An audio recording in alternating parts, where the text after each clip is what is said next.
नमस्कार।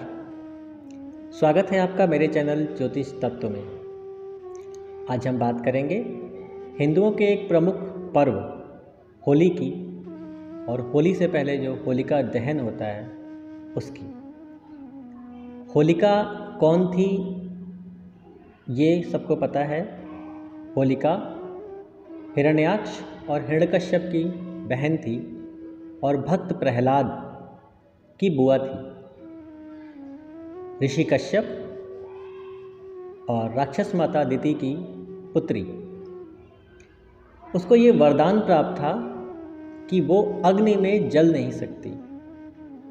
तो जैसा कि हम जानते हैं कि हिरण्यकश्यप ने और हिरण्याक्ष ने प्रहलाद को मारने का बहुत प्रयास किया था। उन्हीं प्रयासों में एक प्रयास था कि प्रहलाद को गोद में लेकर होलिका अग्नि में बैठेगी और होलिका तो बच जाएगी और प्रहलाद भस्म हो सकते हैं।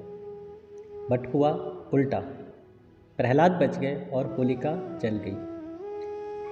तो होलिका दहन होली से पूर्व किया जाता है। उसके बाद हम होली का पर्व मनाते हैं रंगों के साथ। रंगों का त्यौहार है। रंगों में खुशियाँ, रंगों के द्वारा हम खुशियाँ बांटते हैं। हम इसी होलिका दहन की बात करेंगे। होलिका दहन के समय हमें क्या करना चाहिए? होलिका दहन वाले दिन हमें अपने शरीर पर उपटन लगाना चाहिए और उपटन की जो मैल निकलती है उसको होलिका की अग्नि में डाल देना चाहिए। इससे हमारी सारी नकारात्मकता अग्नि में चली जाती है, ऐसी मान्यता है। और ये एक अच्छा उपाय है नकारात्मकता को हटाने का, अपने से दूर करने का। इसके अलावा होलिका की परिक्रमा की जाती है। होलिका की पूजा की जाती है जिससे कि वो हमारे सारे कष्टों को ले जाए, क्योंकि भक्त प्रहलाद का उसमें स्थान या वास समझा जाता है। भक्त प्रहलाद के साथ सदैव नारायण रहे हैं, नारायण का सहयोग उनको रहा है। इसलिए हम होलिका की परिक्रमा करते हैं और उनसे अपने लिए शुभकामनाओं की अपेक्षा करते हैं। होलिका का जब दहन होता है तो उसके लिए कुछ चीज़ें हैं जो किसे नहीं करना चाहिए, वो भी है कि किस किस को होलिका में क्या नहीं करना चाहिए होलिका दहन के दिन। जैसे कि जिसकी एक संतान होती है, एक पुत्र संतान होती है, उसे होलिका का दहन स्वयं नहीं करना चाहिए। होलिका का दहन उसे स्वयं नहीं करना चाहिए। देखने में बुराई नहीं है, बट स्वयं होलिका दहन नहीं करना चाहिए। दूसरा, विवाहित जोड़े जिनका उसी वर्ष विवाह हुआ है वो होलिका की अग्नि को नहीं देखते हैं।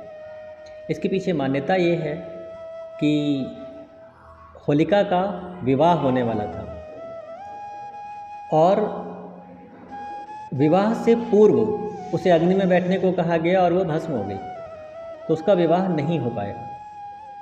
तो विवाहिता लोगों के लिए होलिका नहीं देखी जाती है, उस वर्ष नहीं देखनी चाहिए।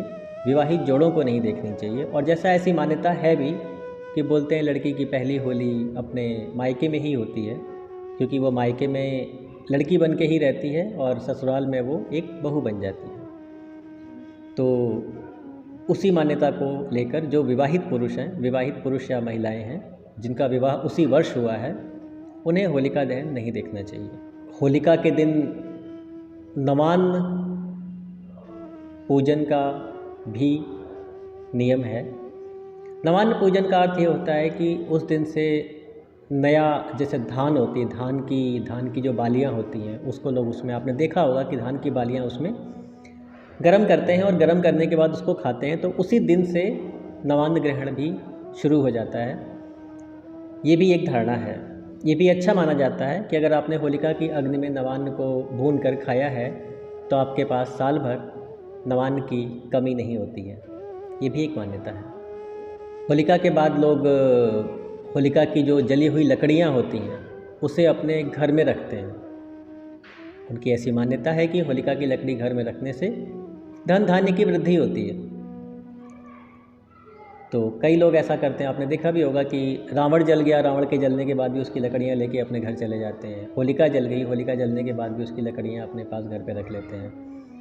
तो अलग अलग लोगों के अलग अलग मान्यताएं हैं। इन सब के पीछे कारण यही है जो मैंने बताया। मान्यता ये है कि लकड़ियाँ रखने से हमें वर्ष भर धन धान्य की कमी नहीं होती है और सुख समृद्धि का वास होता है हमारे घर में। कारण वही है कि नारायण का वास माना जाता है। उस अग्नि में नारायण ने भक्त प्रहलाद की रक्षा किया है, तो उस अग्नि की हर चीज़ पवित्र हो जाती है। हमारी नकारात्मकताएं सारी उस अग्नि में भस्म हो जाती हैं। इसीलिए उपटन लगा के उपटन की मैल भी होलिका में डाली जाती है। तो ये सारे उपाय आप होलिका के दिन कर सकते हैं। होलिका को देख सकते हैं। होलिका दहन के पश्चात आपस में लोग अबीर गुलाल के साथ होली भी खेलते हैं। इसको भी शुभ माना जाता है, क्योंकि होली की शुरुआत तभी से हो जाती है। और उसके बाद मतलब बाकी जगहों पे, मथुरा की बात नहीं कर रहा, मथुरा में तो 1 महीना पहले से होली शुरू हो जाती है। लेकिन बाकी जगहों पे हमारे देश में जहाँ होली मनाई जाती है, होलिका दहन के पश्चात होली प्रारंभ हो जाती है। लोग आपस में अबीर गुलाल लगा के आपस में गले मिलते हैं, एक दूसरे का आशीर्वाद लेते हैं, बड़ों का आशीर्वाद लेते हैं छोटे, और बराबर के लोग आपस में गले मिल के होली खेलते हैं। ये होलिका दहन के बाद से ही प्रारंभ हो जाता है। तो इन सब चीज़ों को मानते हुए आप अपनी होली को प्रसन्नतापूर्वक मनाइए। होली का त्यौहार आप लोगों के लिए शुभ हो। और इसी मंगल कामना के साथ आप सभी को होली की ढेर सारी शुभकामनाएं। जय श्री कृष्ण।